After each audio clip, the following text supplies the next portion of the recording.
3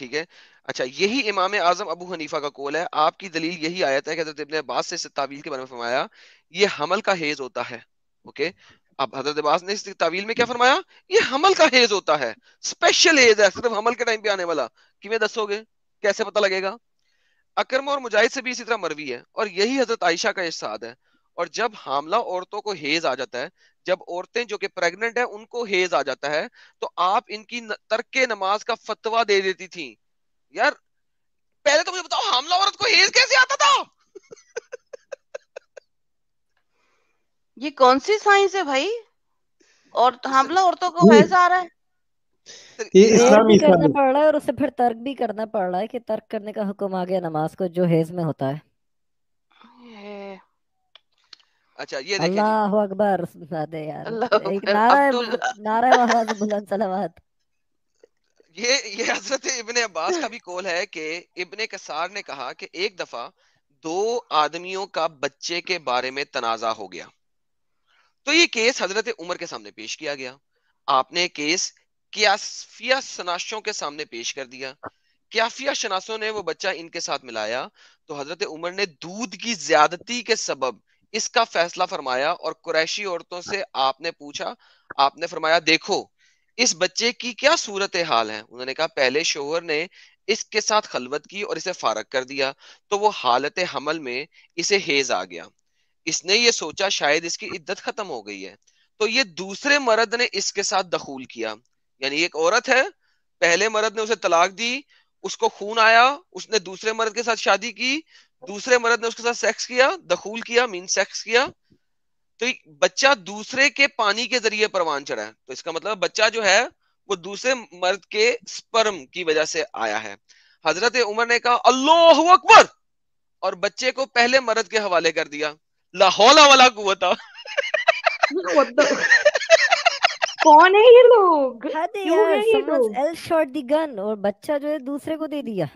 exactly پہلے والے کو دے دیا, پہلے والے کو دے دیا, کیونکہ ایک خون سے بچے کی نسبت ختم نہیں ہوئی ہے. ایک خون سے بچے کی مدت ختم نہیں ہوئی ہے, دو خونوں سے ہوگی, اور سوری 3 خونوں سے ہوگی. تو لہٰذا دوسرے نے جو ڈنگ ڈونگ بنگ بونگ کی تھی وہ حد ہوتی ہے یار. وہ پذیر چلا گیا. یار اور یہ دیکھیں وہ کہتے ہیں, اور یہ اشارہ نہیں فرمایا کہ حاملہ کو حیض نہیں آتا, اور نہ ہی صحابہ میں سے کسی نے کہا, صحابہ ہونا چاہیے یہ اس بات کی دلیل ہے کہ اس پر اجماع ہے, اور واللہ عالم, اللہ کو ہی پتا ہے, صرف ہمیں نہیں پتا. اللہ نوز مخالف کی بیسٹ. دلیل یہ ہے کہ اگر اللہ knows یہ best. کہا جائے, اسے بھی پڑھیں دیکھیں یہ کیا لکھا ہے. اگر پڑھتے ہیں پہلے یہاں پہ انجوائے تو کر لیں تھوڑا سا.